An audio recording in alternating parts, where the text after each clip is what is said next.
जय हिंद, नमस्कार। मैं अंबर जैदी स्वागत करती हूँ आप सबका एक बार फिर से हमारे आज के कार्यक्रम में। दोस्तों, आजकल दुनिया भर में माहौल ऐसा बना हुआ है जिससे काफ़ी गहमा-गहमी कहें या हलचल कहें, टैरिफ वॉर के बीच में जगह-जगह दंगे, रेजिम चेंज।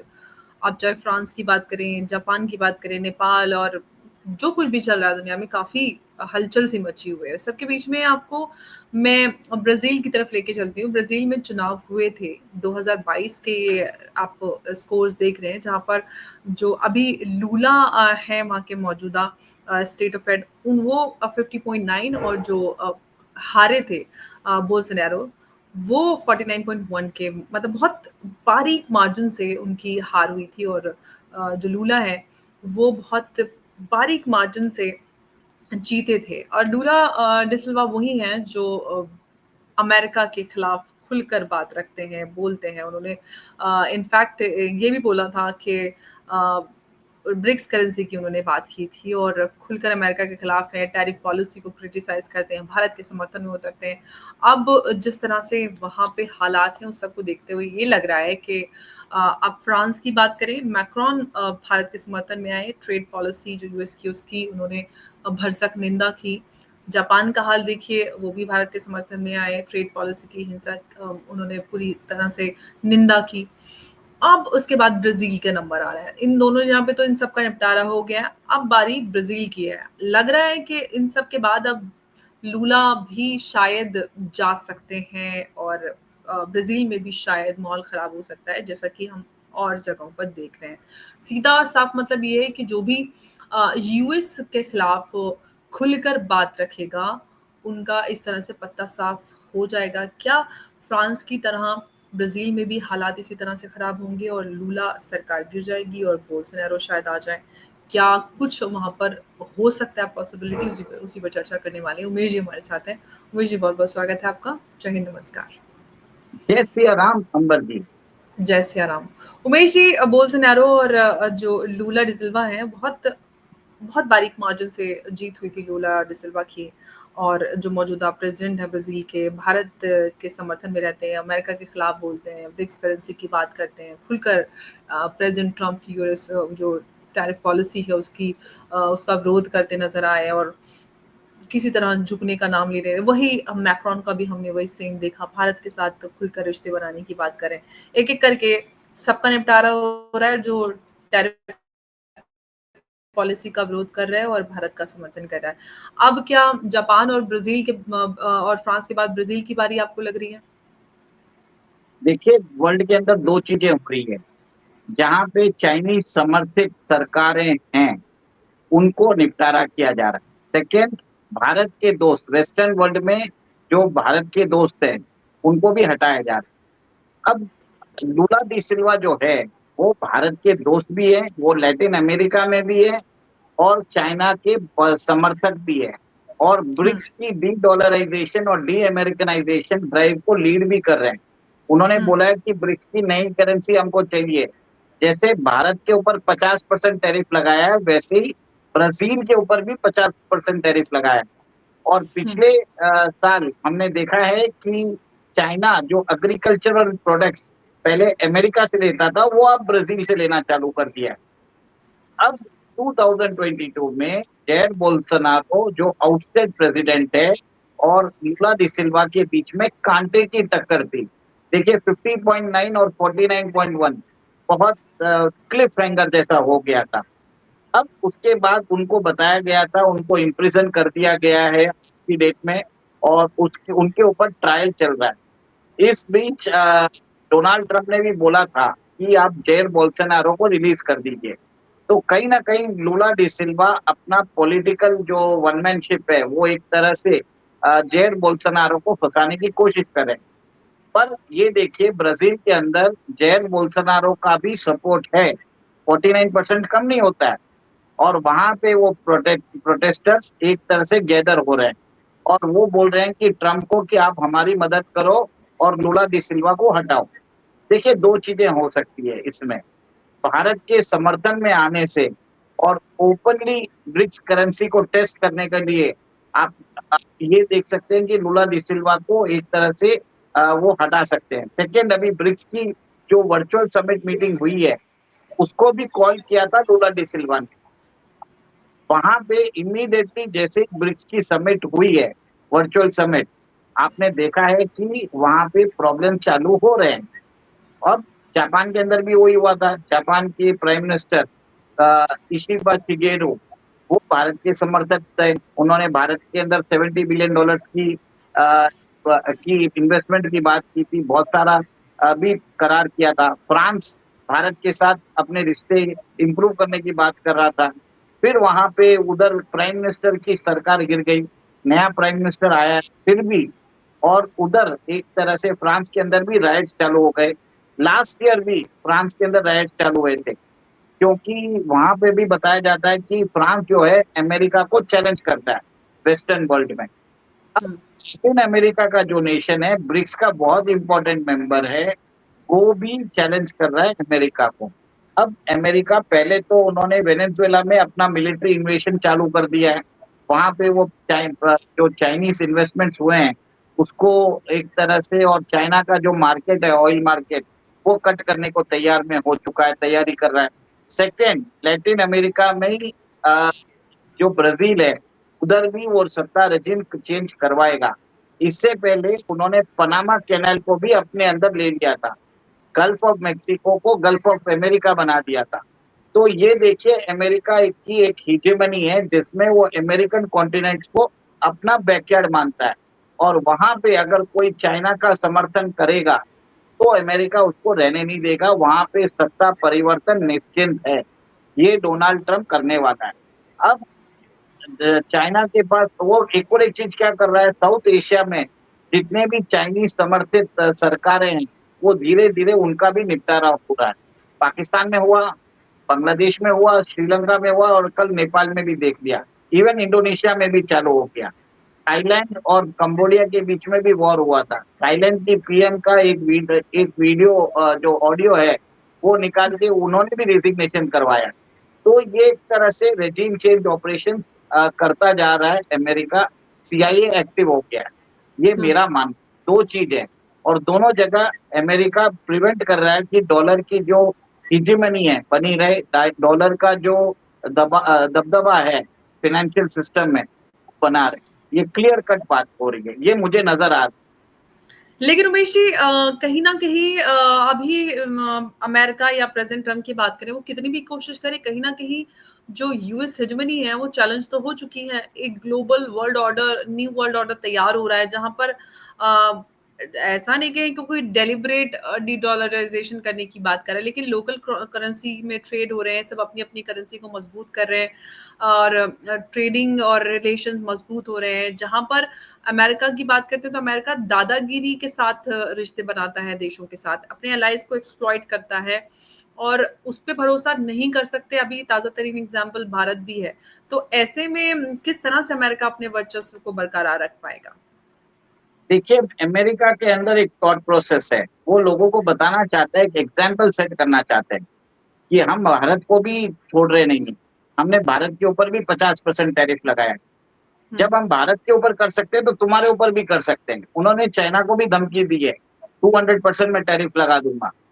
और उन्होंने ये भी बोला है कि मैं चाइनीज इकोनॉमी को डिस्ट्रॉय कर दूंगा, ट्रम्प ने ये भी बोला है। ये एक तरह से एक प्रोजेक्शन किया जाता है कि आपके किसी दोस्त को चुना जाता है और उसको एक तरह से बलि का बकरा बनाया जाता है। तो यहाँ पे अमेरिका ने वही किया है। उसको इंडिया से प्रॉब्लम नहीं है। उसको उसने इंडिया को इसके लिए चुना है ट्रम्प ने, ताकि वो एक एग्जाम्पल सेट कर सके, लोगों को दिखा सके कि एवरीबडी फॉल इन प्लेस, जैसे मैंने हाल इंडिया का किया है तुम्हारा भी कर दूंगा। लेकिन इस डरावे धमकावे से क्या कुछ होने वाला है? कहीं ना कहीं जो यूएस ट्रेजरी बॉन्ड है उस पे भी खतरा है। गोल्ड के राइस पे हमने बात की थी, वो भी सामने है। सब अपने अपने गोल्ड रिजर्व वापस ले रहे हैं यूएस से, लोकल करेंसी में सब ट्रेड कर रहे हैं, और कहीं ना कहीं यूएस पे जो डिपेंडेंस है वो सब अपनी अपनी कम कर रहे हैं। जिसमें हम मिडिल ईस्टर्न कंट्रीज की भी बात करते हैं, अरब वर्ल्ड की बात करते हैं, वो भी कहीं ना कहीं अपने ऑप्शंस को डाइवर्सिफाई करने की कोशिश कर रहे हैं कि हमें सिर्फ एक ताकत पर डिपेंड करने की ज़रूरत नहीं है। ख़ास तौर से जो उनका ऑयल फॉर सिक्योरिटी पैक्ट है वो भी लैप्स हो गया। तो ऐसे में कहीं न कहीं बदलाव तो ये आ रहा है एकदम चौन जो हो रहा है, इसको आप क्या कहेंगे? क्या अमेरिका इस बदलाव को एक्सेप्ट नहीं कर पा रहा है, कंट्रोल नहीं कर पा रहा है, जो ये ग्लोबल ऑर्डर नया तैयार हो रहा है? क्या कहेंगे आप इस पर? देखिए, वर्ल्ड में एक तरह से क्वाइट डी-डॉलराइज़ेशन चल रहा था। धीरे-धीरे चल रहा था बाइडेन एरा में। बाइडेन उसको एक तरह से नज़रअंदाज कर रहे थे। ट्रम्प ने अपने कैंपेन स्पीच में ही बोल दिया था कि जो भी कंट्री डी-डॉलराइज़ेशन परस्यू करेगा, उसको मैं टैरिफ लगाऊँगा। पर उन्होंने बहुत सारी चीज़ें बताई नहीं थी, रेजिम चेंज। अब वो हुँ, रेजिम चेंज भी करा रहे हैं कि अगर आपने डॉलर को थ्रेटन किया, तो मैं आपके देश में रेजिम चेंज करवा दूँगा। यही चीज़ कर चल रहा है। भले ही आप देखिए कोई भी कंट्री हो जो अमेरिका के अगेंस्ट जाता है, वो या तो उसका प्राइम मिनिस्टर रिज़ाइन करता है या वहाँ पे राइट्स होता है। ये सब चीज़ नॉर्मल है। भारत के अंदर भी ये ट्राई किया गया था। बाइडेन एरा में ही ट्राई किया था। शाहीन बाग वही था। फार्मर्स एजिटेशन यही था। खालिस्तान जो इश्यू था नीचे का बनाया किसने था? सीआईए ने ही बनाया था। वहाँ पे भारत के ऊपर बोला था कि अननोन गनमैन आप यहाँ पे आके मार रहे हैं और हमारे कुछ यूट्यूबर्स ने भी उसको बढ़ा-चढ़ा के बात की, एक तरह से। तो कहीं न कहीं आप ये करते हो, ये प्रोपेगेंडा आपको बैकफायर करता है।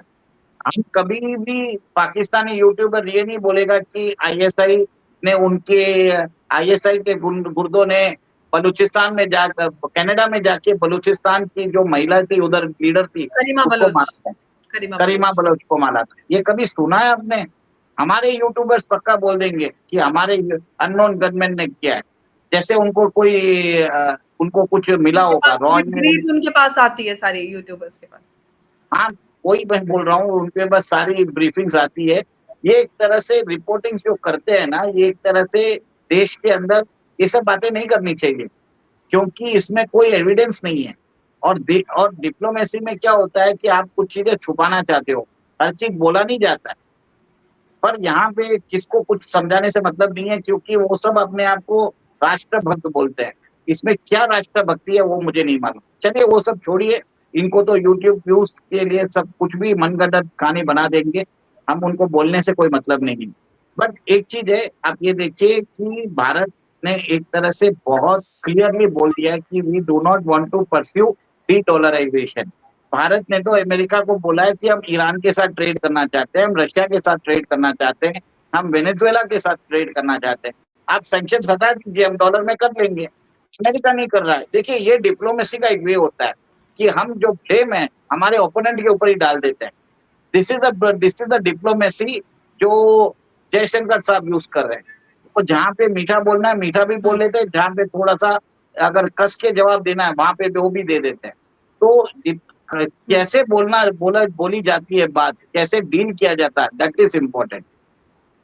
जी। बिल्कुल लेकिन वो बात तो है लेकिन जो मैंने अमेरिका को लेकर उमेश जी आपसे सवाल किया था कि क्या अमेरिका जो है इस पूरे जो पूरा ये सब हो रहा है उसको कंट्रोल नहीं कर पा रहा है या इस पूरी सिचुएशन को कंट्रोल करने की कोशिश कर रहा है कि जो कि चेंजिंग ग्लोबल ऑर्डर है जहाँ पर यूएस की हेजेमनी चैलेंज हो गई है और ओवरऑल जो पूरी सिचुएशन है। America is trying to slow the process of de-dollarisation. जो एक्सेलरेशन हो सकता है, उसको स्लो लेकिन करना। उमेश जी मुझे तो ऐसा लग रहा है कि जो प्रेज़िडेंट ट्रम्प की पॉलिसी है उसने तो उसको और ज़्यादा एक्सेलरेट कर दिया है बजाय उसको स्लो डाउन करने के। देखिए अमर जी, मेरा मानना है कि ये डी-डॉलराइज़ेशन का प्रोसेस एक तरह से स्मूथली चल रहा था, क्वाइटली चल रहा था। अब डोनाल्ड ट्रम्प ने एक तरह से सोचा है कि मैं रेज़ीम चेंज कराता रहता हूँ, तो ये प्रोसेस को एक तरह से डिले कर पाऊँगा। तो डोनाल्ड ट्रम्प अपने हिसाब से कर रहा है काम। उसका इफ़ेक्ट उसको समझ में नहीं आ रहा है। ये बात अलग है कि ये जो बाज़ी है उसकी पलट रही है और एक तरह से अमेरिका को एक तरह से बहुत बड़ा प्रॉब्लम आएगा, क्योंकि उसके जो ट्रस्टेड एलाइज़ है, वो ही उसका साथ छोड़ रहे हैं।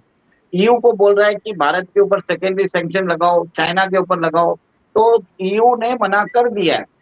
जापान हमारे साथ फ्री ट्रेड एग्रीमेंट करने को तैयार है।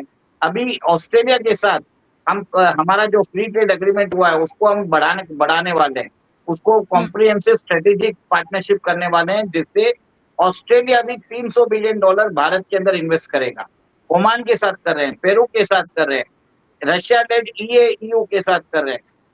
तो कहीं न कहीं ये उल्टा पड़ता जा रहा है। ये डोनाल्ड ट्रम्प को नहीं समझ में आ रहा है। आपकी बात सही है, आपने बरोबर बोला है, पर डोनाल्ड ट्रम्प को कोई समझा नहीं सकता। अगर कोई समझा देता है तो उसकी कुर्सी चले जाती है। इसलिए सब चुप बैठे रहते हैं। समझा देता तो कुर्सी चली जाती, मतलब ये बात मैं नहीं समझी आपकी उम्मीद जी। देखिए, अगर समझ लीजिए डेविड वैंस उनको समझाने में जाएँगे, तो डेविड वैंस अपनी वाइस प्रेसिडेंसी खो देंगे। सीधी बात है। मार्को रूबियो समझाने जाएँगे तो उनको भी निकाल दिया जाएगा। हुँ। अच्छा, आप ये बोल रहे हैं कि सब एकदम डरे हुए हैं, सबने छोड़ दिया उनको कि भाई जो करना है करो, हमारा कोई लेना-देना नहीं है, मतलब ये आप कहना चाह रहे हैं? इलॉन मस्क क्यों छोड़ के गया? विवेक रामास्वामी क्यों छोड़ के गया? विवेक रामास्वामी ने तो स्टार्टिंग में ही समझ गया था कि ये प्रॉब्लम आ सकता है। इसके लिए उसने अपने आप को पहले से ही अलग कर लिया। वो बोला मैं गवर्नर ऑफ ओहायो के लिए लड़ूँगा 2026 में। देखिए, इसको समझदारी बोलते हैं। इलॉन मस्क ने तो अपनी बेइज्जती करवा के वो बाहर निकले। इलॉन मस्क को शायद इतना अंदाज़ा नहीं होगा कि वो इस तरह के निकलेंगे। इलॉन मस्क ने तो काफ़ी उनकी कैंपेनिंग की, प्रेज़िडेंट ट्रम्प की और काफ़ी चुनाव में खुलकर उनका समर्थन किया। जिस तरह से एक्चुअली प्रेज़िडेंट ट्रम्प ने सबको ही ठगा है ना उन्होंने। सबसे जो वादे किए थे कि मैं पूरा ये बदल दूँगा, मैं वो सब कर दूँगा। वादे तो अपने डिलीवर करने में पूरी तरह से वो असफल नज़र आ रहे हैं। सिर्फ़ अब वो ये कहीं न कहीं कुछ न कुछ ये कंट्रोल करने की कोशिश कर रहे हैं कि हाँ, मैं कर रहा हूँ, मैंने भारत पे ये टैरिफ लगा दिया, मैंने उसको ये कर दिया, मैंने यहाँ पे वो कर दिया, हमने पीस के लिए ये बात कर ली, उसके लिए भारत ज़िम्मेदार है, हम तो सब कुछ कर रहे हैं। कहीं न कहीं दिखावे वाला काम ज़्यादा चल रहा है क्योंकि उनसे कुछ हो नहीं पाया है, तो ये सब इसी तरह से कंट्रोल करने की कोशिश कर रहे हैं। आपको नहीं लग रहा उमेश जी? देखिए, मैं क्या बोलूँ, तो डोनाल्ड ट्रम्प में जितनी बातें कम करो उतना बढ़िया है। क्योंकि अ, अब एक तरह से ट्रम्प का मेरे को एक तरह से सच बोलूँ, मुझसे बात करने से कोई मतलब नहीं है। आदमी हुँ। विनसिपिकल है।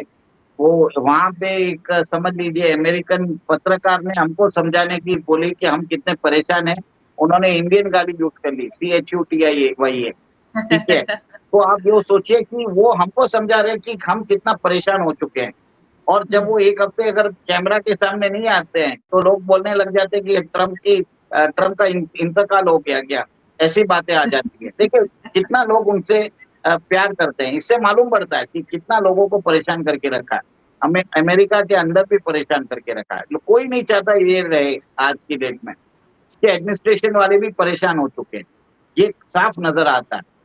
और वहाँ पे आज एक कांग्रेस वुमन ने वापस भी बोला है कि ट्रम्प को भारत से अपोलोजाइज़ करना चाहिए, रीसेट करना चाहिए ट्रेड टाइज़ को। वो तो सारी इस तरह की चीज़ें मिक्स आ रही हैं, लेकिन हम ब्राज़ील पे वापस आते हैं। ब्राज़ील में अब जिस तरह के हालात बन रहे हैं, ये तो सबको समझ में आ रहा है कि किस तरह से ये सारा कुछ कियोस्क प्रेज़िडेंट ट्रम्प मचा रहे हैं। खुलकर एकदम सारे डॉट्स आसानी से कोई भी बैठकर कनेक्ट कर सकता है। ऐसे में अब सवाल ये है कि यही चलता रहेगा अपनी हेजेमनी को या डॉलर के वर्चस्व को बरकरार रखने के लिए या फिर कुछ प्रेज़िडेंट ट्रम्प वाक़ई में ग्राउंड पे भी कुछ कर पाएँगे? या अपनी कुर्सी या विश्वास खो बैठेंगे, मिड टर्म में थोड़े वीक हो जाएँगे, फिर बड़े डिसीज़न्स नहीं ले पाएँगे। देखिए, उनके पास टाइम है अगले मिड टर्म तक। मिड टर्म तक जो बेवकूफ़ी कर सकते हैं, वो सब करेंगे। उसके बाद तो उनका भी पॉलिटिकल ग्राफ नीचे जाने वाला है। जा चुका है, पर वो उनके पास पॉपुलैरिटी आज तो उनकी बहुत डाउन हो रही है ऑफ कोर्स। जा चुका है, पर वो अभी क्या है, उसका इफ़ेक्ट उनको 26 नवंबर 26 के बाद मालूम पड़ेगा। हुँ।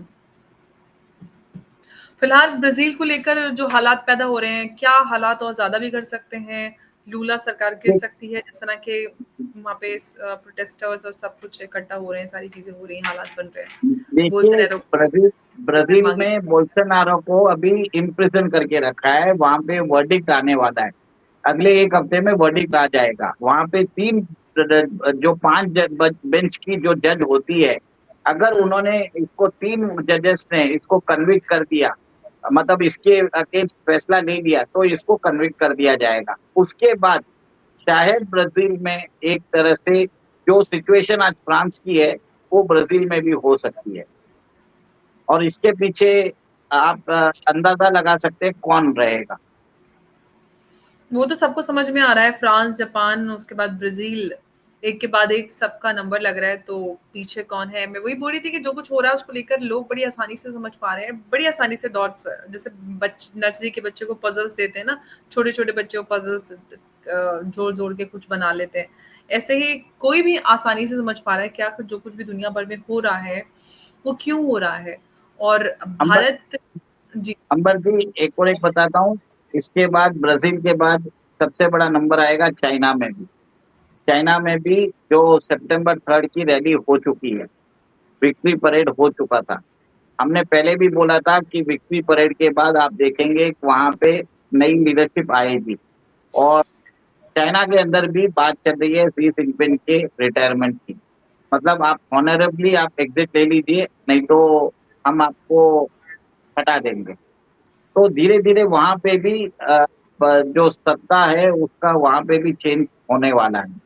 ब्राज़ील तो छोड़िए, चाइना में भी होगा। अच्छा।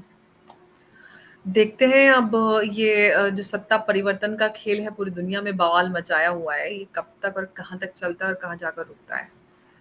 कोशिश तो भारत में भी है, अब देखते हैं ऊपर वाला बस रहम करे। जो कुछ भी हो रहा है उसको कैसे भारत मजबूती से इसका सामना कर पाए, और ये टैरिफ पॉलिसी जो है इस पर कुछ तो रिजल्ट निकल आया है। बातचीत को लेकर ट्वीट्स तो खेल रहे हैं प्रेसिडेंट ट्रम्प, और मोदी जी बड़े अच्छे से उसका जवाब भी दे रहे हैं, और जिस तरह से वो बोल रहे हैं उसी की भाषा में उनको जवाब भी मिल रहा है। लेकिन उसके आगे बढ़ती हुई गाड़ी कुछ नज़र आ नहीं रही है। अब देखते हैं कि बातचीत जो चल रही है, नेगोशिएशंस निकल कर आएँ, कोई रास्ता निकले तो शायद दुनिया में थोड़ी शांति आए। शांति का वादा करने वाले प्रेसिडेंट ट्रम्प ने अशांति फैला दी है पूरी दुनिया में। तो उससे पहले तो वही 1-2 कॉन्फ्लिक्ट चल रहे थे, उतने ही काफ़ी थे। तो पूरे दुनिया में बवाल मच के रह गया है। खैर, अब देखते हैं कि ये कब तक चलने वाला है और कहाँ जाकर रुकेगा। उमेश जी, बहुत-बहुत धन्यवाद आपका हमारे साथ इस चर्चा में जुड़ने के लिए। नमस्कार, जय हिंद, जय भारत। जय सिया राम। जय सिया राम उमेश जी।